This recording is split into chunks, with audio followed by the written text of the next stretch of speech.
देश के स्वतंत्रता आंदोलन के सबसे बड़े नायक नेताजी सुभाष चंद्र बोस की 126वीं जयंती देश भर में मनाई गई। पूरा देश इस दिन को पराक्रम दिवस के रूप में मनाता है।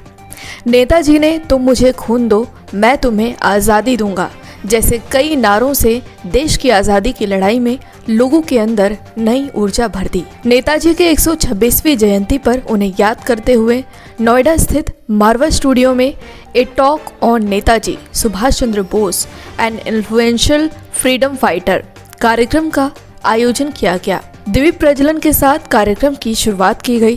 कार्यक्रम में मुख्य अतिथि डॉक्टर भुवन लाल प्रसिद्ध लेखक मौजूद रहे। ICMEI के संस्थापक संदीप मारवा ने नेताजी सुभाष चंद्र बोस की 126वीं जयंती पर उन्हें याद करते हुए कहा कि नेताजी अकेले ऐसे व्यक्ति हैं जिन्हें पूरी दुनिया में लोग कभी भी और कहीं भी याद करते हैं। मैं नेताजी से बहुत प्रभावित हुआ हूँ। नेताजी की टोपी के बारे में कहा कि ये आम टोपी नहीं है, इसमें बहुत ऊर्जा है। नेताजी की जिंदगी और उनका देश के लिए त्याग युवाओं के लिए आज भी प्रेरणादायक है। हमें उनके जैसा बनने की कोशिश करनी चाहिए। प्रसिद्ध लेखक भुवन लाल ने कहा, सुभाष चंद्र बोस ने भारत के लिए पूर्ण स्वराज का सपना देखा था। भारत को गुलामी की बेड़ियों से आज़ाद कराने के लिए उन्होंने कई आंदोलन किए। जब तक नेताजी रहे तब तक हुक्मरान चैन की नींद नहीं सो पाए। नेताजी हुकूमत यानी एक ऐसी सरकार के खिलाफ लोगों को एकजुट किया जिसका सूरज कभी अस्त नहीं होता था। उन्होंने नेताजी के बारे में बहुत सारी बातें और साझा की। कार्यक्रम में प्रश्न उत्तर का सत्र भी रखा गया जिसमें कई लोगों ने भुवन लाल और संदीप मारवा से प्रश्न किए और प्रश्नों के जवाब पाए। कार्यक्रम में आए अतिथि डॉक्टर भुवन लाल को ICMEI के संस्थापक डॉक्टर संदीप मारवा द्वारा मोमेंटो देकर सम्मानित किया गया।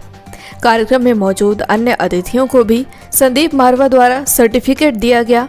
कार्यक्रम के अंत में सुशील भारती डायरेक्टर ब्रॉडकास्टिंग मारवा स्टूडियोज द्वारा उपस्थित अतिथिगण का धन्यवाद ज्ञापन किया गया।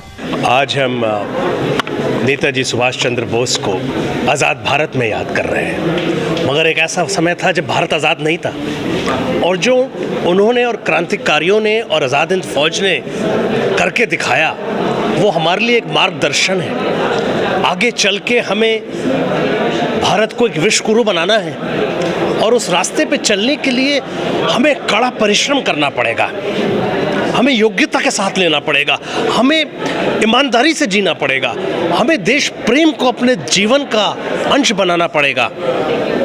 ये आसान नहीं है मगर हमें करना पड़ेगा क्योंकि ये हमारे देश के लिए बहुत महत्वपूर्ण है और सारी दुनिया के लिए भी बहुत महत्वपूर्ण है। जय हिंद। सर एक सवाल सर, नेताजी के बारे में आज भी उनकी मृत्यु का जो बारे में जो एक सस्पेंस बना हुआ है वो आज भी बरकरार है, इस पर आप क्या कहना चाहेंगे? आप कहाँ से हैं? सर राष्ट्र समाचार से। अच्छा ठीक है। तो नेताजी 18 अगस्त 1945 के बाद इस दुनिया में न दिखाई दिए गए न सुनाई दिए गए। बहुत सारी कहानियाँ बनी हुई हैं, वो कहानियाँ चल रही हैं, मैंने भी वो कहानियाँ सुनी हैं, मगर 30 साल की रिसर्च के अंदर मुझे तो कुछ भी अभी तक ऐसा नहीं मिला जो मुझे ये बताए कि 18 अगस्त के बाद नेताजी कहाँ थे।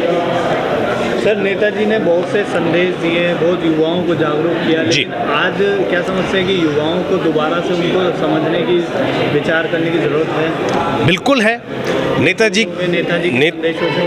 के 3 मेजर एस्पेक्ट्स हैं, मैं अंग्रेजी में बोल रहा हूँ। Non sectarianism, gender equity and economic equity. इन 3 रास्तों पे हमारे को चलना चाहिए और चल ही रहे हैं। देश अब आगे बढ़ चुका है।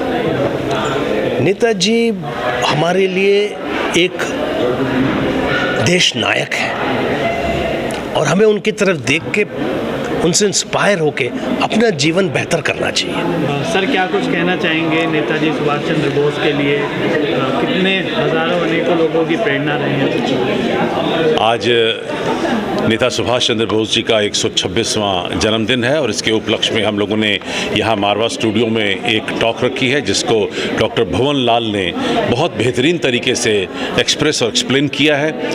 यही हम चाहते थे क्योंकि बहुत सारी रिसर्च उन्होंने कर रखी थी और बहुत सारी कुछ ऐसी बातें सामने आई हैं जो हमने शायद कभी भी किसी और किताब में नहीं पढ़ी होंगी। ये मुझे सौभाग्य प्राप्त हुआ कि मोहित मारवा ने राग देश में कर्नल सहगल का रोल अदा किया है और उस फिल्म को देखने के बाद मुझे बहुत सारा ज्ञान प्राप्त हुआ था नेताजी का।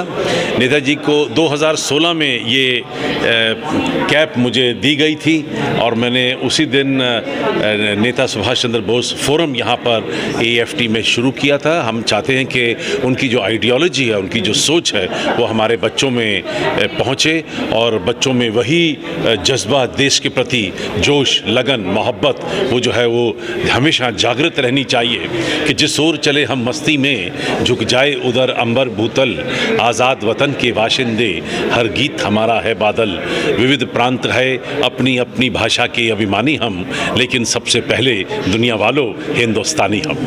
हमें देश को ये बताना है कि एकता और अखंडता में बहुत ताकत होती है और अगर हम सब लोग मिलजुल कर आगे चलेंगे तो देश बहुत आगे निकल जाएगा। सर जैसे आप नेताजी सुभाष चंद्र बोस से इन्फ्लुएंस हुए तो सर आप युवाओं को क्या मैसेज देना चाहेंगे?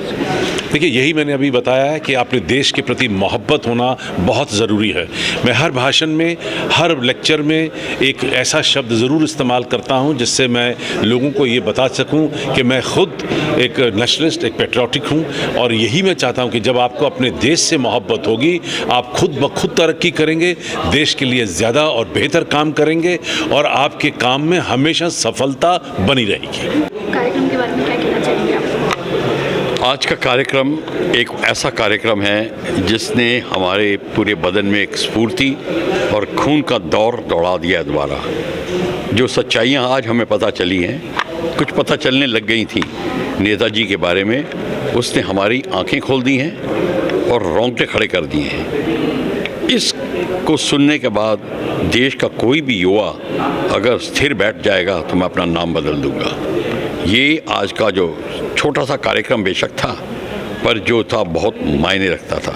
नेताजी सुभाष चंद्र बोस की सच्चाई, भारत को आज़ादी कैसे मिली, भारत की आज़ादी के बीच में अड़चनें क्या थीं और सच्चाई क्या थी, अब पता चली है।